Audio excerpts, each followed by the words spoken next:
5, 4, 3, 2, 1. With our top 5 plays of the week.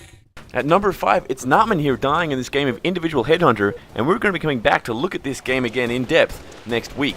We see here Notman is respawned, sees a whole battle raging in that destination in the distance, then just throws a wild grenade here, and as he goes into the building, killed Bench with grenades. Now to him that didn't seem like much as he gets pummeled by Countham. But if we go back in time here and look at that throw, you'll see that he's throwing this perfectly, going over the roof of this small building, and it just is going to come over here and clip the edge of the gutter, and then like an airburst, directly above Benchos, who's having a fantastic match at this point, and taking him out at number 5. Number 4 here, it's Maddox with the plasma launcher, and as he jumps up out of the way of Countham in that ghost that was about to take him out, gets a double stuck and wastes Countham there. Nothing could do from Countham's point of view. He thought he had an easy splatter here on Maddox, but no, unfortunately, he's going to come out the worst at number 4. Okay, number 3 here is still on Hemorrhage as Chuckbuster driving that Warthog, getting hammered by plasmas, spots Maddox in the hill, but he knows that the Warthog is too big a target, so he jumps out of it and splatters Gigantox, and then turns around and shoots. Delicious Wolf has been trying to take him out with the plasma launcher. Now look at that splatter once again. Chuckbuster knew that the Warthog was going to be aimed at by the plasma launcher and the tank, so he's jumped out of it before even approaching the hill. It clips over the ghost and takes out Maddox. There's nothing he can do about those 2 tons of Warthog flying towards him there, no matter what angle you look at it. That is a fantastic splatter. And in fact, yes, I don't think I'm going to get sick of looking at this splatter time and time again as Chuckbuster jumps out of it and straight into the hill at number 3. This game includes our number 2 play of the week, and sometimes, Perkins, you just have a bad night as a player, and there's nothing you can do. And as this game of King of the Hill starts, Perkins decides to go, no, cock block from both seats there. And that may be an indication of how this game's going to go for him. Look, it's happened to him before, and it's going to happen to him again, but it's never easy.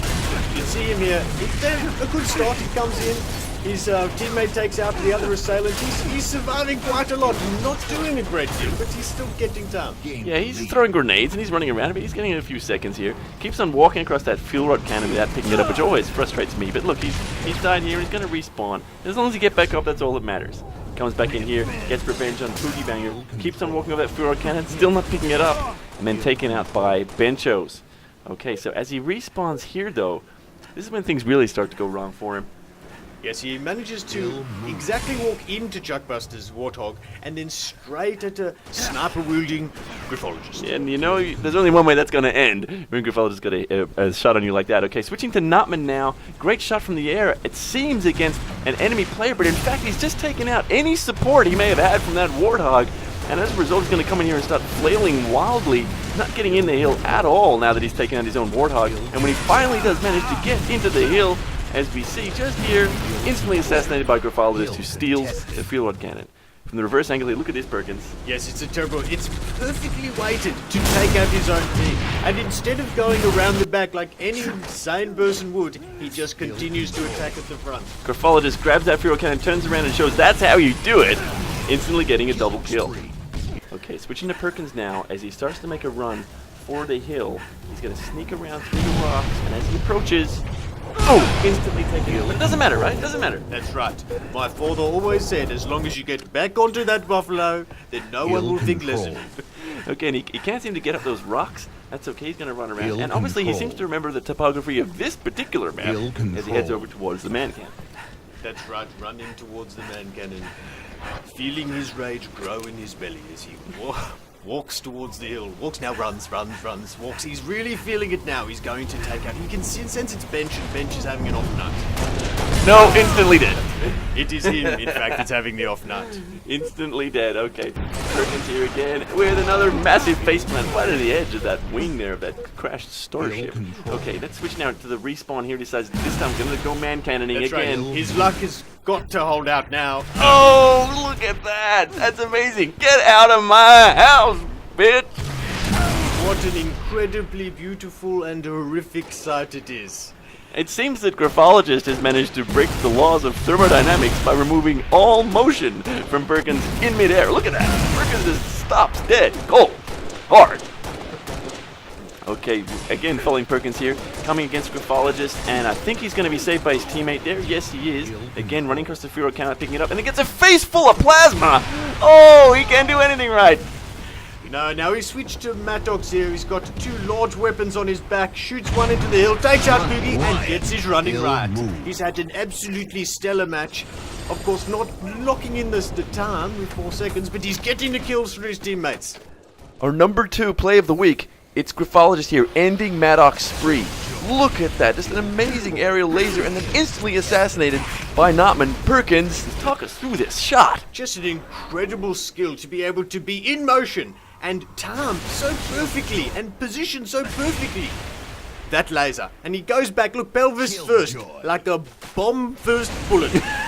But even as he lands, Notman's lined up in his sights, and look at that, decides to carve out Graphologist a new orifice that I think Notman's going to have his way with later. That's right, the brain is the moistest part of a man's body. And Plotman, again, just a few moments later, sneaks up on Graphologist from behind. Another great assassination. And you can see here, Plotman is getting a little bit cocky, jumping on top of the rock, thinking he can take on the world, only to be instantly taken out by Boogs with the sniper rifle. And again, going in close. Taking out Perkins with the sniper again. Yeah, you're right. That sniper rifle Boogie is really deadly. Okay, so he goes to Pyro Cannon, takes out his own teammate, but it doesn't matter. He's getting time, and now things go crazy. Chuckbuster with the sniper rifle in the hill. Chuckbuster again on Graphologist to no-scope. And he can't believe it. Listen again as Graphologist moves in there with a no-scope from Chuckbuster. He's like, come on! 1 minute. Okay, and then Benchos comes in here and finishes the job the Graphologist couldn't by taking out Chuckbuster. Okay, Poogie here, a great run here. And he comes in here, takes out Perkins. Once again, Perkins puts up little to no fight. And spots the score. Gigantov's coming in with the Pyro Cannon. And then look, in the foreground, that's Chuckbuster with a hammer. Somehow he misses. It's just like the previous game we saw. Somehow misses a sitter. And then Poogie jumping back and deftly dodging those fuel rods. And somehow coming up with the kill on Gigantox. Just an incredible performance there as he runs back towards the hill to try and get that fuel rod and protect his teammate. He shoots Notman valiantly and he runs around only to be taken out very quickly by Chuckbuster. Yeah, things are really heating up here as Chuckbuster turns down with the Pyro Cannon and approaches Benchos next to the hill, and then as he moves in for the win, he's gonna stand still for some reason. Paralysis grips the field. And who is to blame? Is it someone that perhaps doesn't have a live account? Someone that doesn't have his own controller? That someone shall remain nameless. But Chuck? Yes, just remember, batteries each night can help others enjoy Sundays. I think I need to hear that again. What was that? Batteries every night can help others enjoy Sundays. And I think there's something in that for all of us. Benchos. And so now it's time for our number 1 play of the week. And we're going to take you way, way back now here to the first ever game of Team Headhunter. Here, it's 4-on-4 on Asylum. Yes, can you believe it? This is the first ever Sweat-inducing, sleep-depriving, eye-straining, fist-clenching, shirt-soaking, anger-generating, and bench-frustrating game that we'd played. Yeah, now let's have a look at the teams here. It's Chuckbuster, Perks, Poogs, and Timbo versus Griff, Bench, Notman, and Maddox here. In the first ever, I think we mentioned this, it's the first ever game, and it's Notman here on Timbo. I'm excited! Chuck, I can't contain it anymore. Look at the 2 titans of the game. First going to each other with grenades, then going with a shotgun and a club, and club wins. I think it's a 7-iron beats shotgun every time. Okay, now we count him again here. Moving in, spots Maddox down there, jumps down again, but as he gets Maddox, Notman gets him. Notman then grabbing that skull. Falling like dominoes. Dominoes hit by golf clubs. And Notman here now grabbing that skull. And then Timbo goes back, gets revenge. Grabs that skull and tries to take it in and bank it. Of course, first thing he does is fly straight up in the air. Not a good play, but in this particular instance, he manages to get it. Yeah, setting himself up there for the skull ejaculation, but he manages to get away with it. And the red team off to an early lead. Okay, switching back to Notman here. A bit more of a cerebral play from him. Yes, so certainly more textbook play here. You can see that he can possibly get some more skulls. He's got some in the bank, but he's decided to just deposit them, make sure he's got them, not lose any sleep. I love it when you say the word deposit. You gotta say that more often. Okay, Graphologist here. Now he's an accurate shooter. He's a great shooter, but look, that's too close to his own teammate for my liking. Yes, well, he certainly helped the other team get his own teammate's skull, but I suppose that's not so bad for him either. Except for the fact that Poogs just takes him out with the machine gun. Yeah, Poogs just wasting him there. And a great play here from Graphologist who comes back, but I think it's the play from Poogs here that really counts. So you see, he gets a double kill, picking up 1, 2, and now 3 skulls. So 3 skulls that we'll see later on could actually change the whole outcome of the game. I'm not going to build attention here, Perkins. He's going to get killed by Poogs. I think it's a huge, huge play. Let's just see it happen.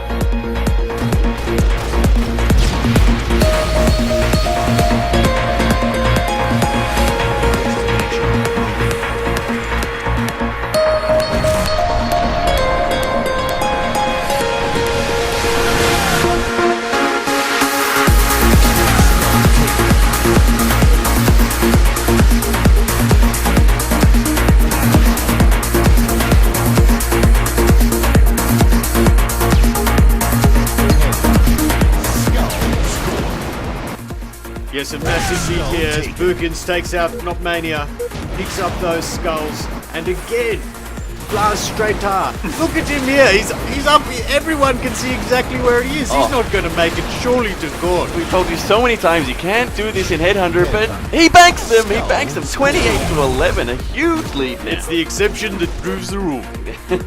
Okay, look at the score. 31-15 at this point. When something changes, all of a sudden the blue team decide to hold this little area with the boulders. Let's speed up the play now. We're listening to Graphologist's helmet cam. And let's just have a look now at how many kills they get. No matter how many times the red team keep on charging in here, they can't make any headway. Listen to Graphologist scoring those skulls. Skull taken. Graphologist again. Graphologist just unstoppable. Let's pause it again here and have a look at the scores. And just in that short amount of time, it's gone from 31-15 to 33-32. Graphologist, amazing play. Yes, Griffo has picked up 10 skulls in that short period of time. Red team doesn't know what's going on. It's crazy, and I remember this quite clearly at the time. Here's Notman now picking up 5 skulls and about to give the blue team a huge lead now as he comes around the corner. Just going to deposit those, but there's Chuckbuster defending the hill. Bang! Takes him out. Look at that, right on the edge. Those 5 skulls missing now, and count them as well. Chuckbuster defending right on the edge here, and look now, the scores are level at 37 apiece. 40-37. This is huge. All of a sudden the game is in the closing moments. Okay, so switching to Graphologist here, and he is spotting someone who's going to set themselves up for a critical skull ejaculation there. Look at that, takes them out. And now Graphologist moving in 42 to the blue team at this point, picking up those crucial skulls, and then turns around and spots Perkins with an extra skull. They're moving in here. It's mano a mano, and who's going to come out? But no, it's Perkins who manages to get a critical skull there from Graphologist, and it's Perkins again here that we're following as he spots a bonanza of skulls. That's not Mania with 6 skulls. Boom! 1 kill on bench. Can Perkins do it? Boom! Look at that, a fountain of skulls there that he gets for his teammates. And now Perkins has 6 skulls, giving a couple more to his teammates as the red team, 1, 2, 3, 4 of them now approach the final destination as Perkins takes to the skies. Okay, we're watching Timbo here. He's spotting blue team members all over the place. Perkins with 6 skulls in the background there disappearing, and Graphologist approaching with 5 as you can see in the back of the map. And now Timbo here flailing wildly, spots Nutmania, and now Bencho's at the edge of the hill. Now watch as he kills Bencho's. Watch Bencho's skull fly straight up out of the map. Chuckbuster here approaching Nutmania just moments earlier, hits him, and now watch the skull from Nutmania flying straight up off the map as Graphologist comes in, scores those skulls. Apparently blue team win, but no, Perkins somehow scores. And all of a sudden the red team have won 50-47. Look at the skull count. Bottom of the screen, 6, 7, 8 skulls for Perkins. Somehow he managed to pick up those final victorious skulls while in the air. Apparently he's out of the game at this point, but as Timbo kills Bencho's, look, that skull flies up and Perkins catches it. Again, catches the second skull from Nutman. And that's all it needed to win this incredible first ever game of Team Headhunter here. And of course, that's our #1 play of the week. Makes you wonder how critical that kill was that Poogie got earlier in the game. That's it for this episode. Thanks very much, Perkins. It's been great having you here with us. And I've had a fantastic time, Chuck, as always. Okay. Thanks very much. We'll see you next time.